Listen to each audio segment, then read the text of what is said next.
New info. What would a settlement between Ripple and SEC mean for XRP?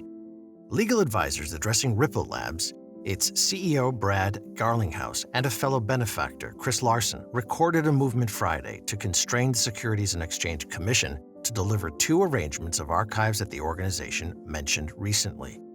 The archives identify SEC correspondences with outsiders in regards to Bitcoin, XRP, or Ether. Ripple is trying to drive the SEC to uncover why it reached the resolution that Bitcoin and Ether are wares, not protections, like XRP. Hello, everyone. Welcome to Future Crypto. Here you'll be informed about the daily crypto news, along with the price predictions and updates. In today's video, we'll talk about the new information that's been received regarding the settlement between Ripple and the SEC and what it would mean for XRP. Ripple files motion requesting SEC to hand over documents related to ongoing complaint. Last December, the SEC documented a grumble complaining that Ripple raised more than $1.3 billion through an unregistered, progressing computerized resource protections offering. The office is looking for injunctive help.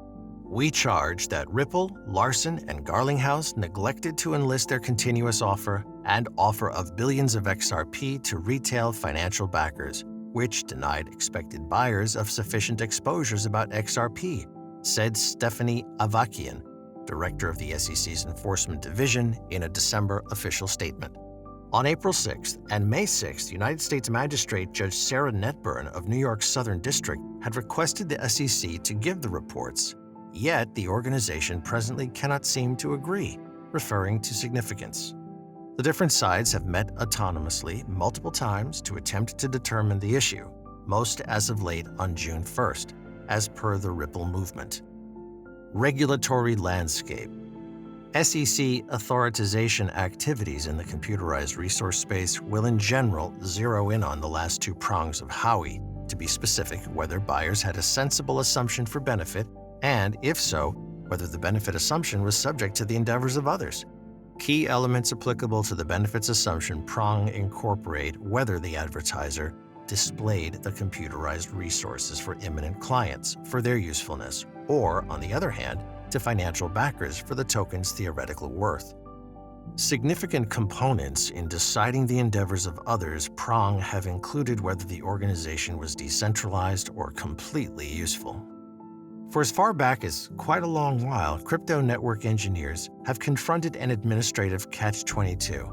Appropriating tokens to individuals may abuse the protections laws if the organization is not utilitarian or decentralized. However, it can't develop into a utilitarian decentralized organization that is not subject to the administrative and enterprising endeavors of a solitary gathering, except if the tokens are conveyed to and unreservedly adaptable among likely clients and engineers on the organization. This is the place where the Ripple case can give genuinely necessary clearness. Earlier cases have zeroed in on whether the designer recommended the tokens would increment in worth and whether it attempted to help an optional market. However, a significant realities and conditions investigation should burrow further. A designer's promoting of a symbolic capability to increment in esteem absolutely makes the symbolic seem as though a speculation contract. However, it could likewise be clarified all the more honestly as a statement of a craving that the organization succeed and be utilized by heaps of individuals. Some crypto network designers have continued with computerized token contributions in the desire for having the option to persuade the SEC that its token is adequately utilitarian and try not to be marked a venture contract. Yet, this methodology is hazardous on the grounds that it's hard to demonstrate that a token is useful prior to dispersing it to heaps of individuals for use on the organization. One option for a crypto network engineer is to take care of business, surrender the protections issue, and offer the tokens to financial backers under an exclusion from enlistment. A few blockchain network engineers have done as such under Rule 506 of Regulation D, yet that methodology has extreme impediments since the backer is restricted to selling just to certify financial backers. Further, if the contribution is under Rule 506C, which is normal in light of the fact that the contribution would probably include general requesting endeavors, The dealer would have to utilize improved strategies for checking or certifying financial backer status, which isn't viable. Another exclusion pathway would be a little open contribution under Regulation A+. However, that is a more costly interaction that includes delegates, which would undermine one of the essential benefits of a blockchain network. To be specific, that it is decentralized, with individuals executing straightforwardly with one another without the requirement for mediators. Another option is disperse the tokens just outside the US in locales that would permit it. The danger here is that the tokens could undoubtedly discover their way back to the US.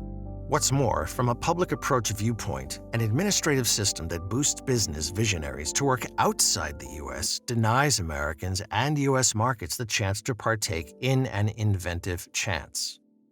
A year ago, SEC Commissioner Hester Pierce proposed a protected harbor for blockchain network designers that would involve a 3-year elegance period during which they could foster a practical or decentralized organization excluded from enrollment, inasmuch as certain revelation, planned usefulness, liquidity, and notice conditions are met. SEC versus Ripple. Settlement could bottleneck flow of XRP.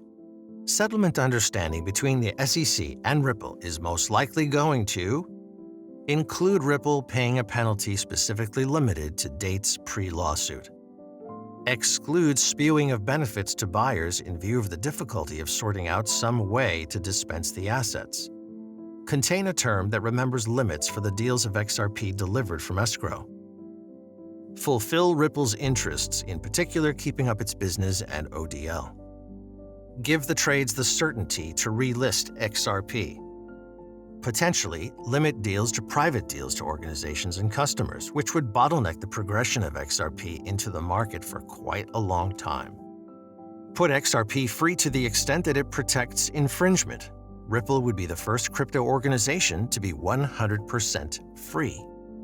XRP price prediction and settlement. The current cost of XRP mirrors the continuous legitimate activity and news about the advancement of the preliminary.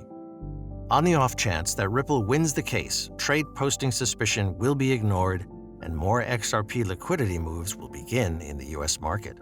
A positive or adverse end to the SEC claim will radically and irreversibly change the blockchain space in the US. XRP is as yet popular as trades outside of the US plan to list the token, despite the fact that there is incredulity about where XRP will wind up. As per Jesse Powell, the CEO of Kraken Exchange, which as of late delisted XRP for its US occupants, XRP can be a responsibility for trades relying upon the result of the preliminary. He expressed, if XRP is discovered to be a security, and the SEC would say that trades ought to have known. If that occurs, trades that work inside the US will confront changes as results from the continuous clash with the SEC. Despite the fact that US residents have restricted freedoms to execute XRP on neighborhood trades, the token is not without help outside the US. Ripple Labs, Inc. is as yet setting out new business open doors by extending its activities with Japanese banks and driving another record project for national banks. On the off chance that US controllers neglect to make more precise US blockchain guidelines, Ripple is thinking about migrating, as its convenience and concentrated nature is useful for the monetary framework. So guys, that's it for today's video. I hope it was a big help for you. Let us know in the comments. Don't forget to click the bell icon, and thank you for watching.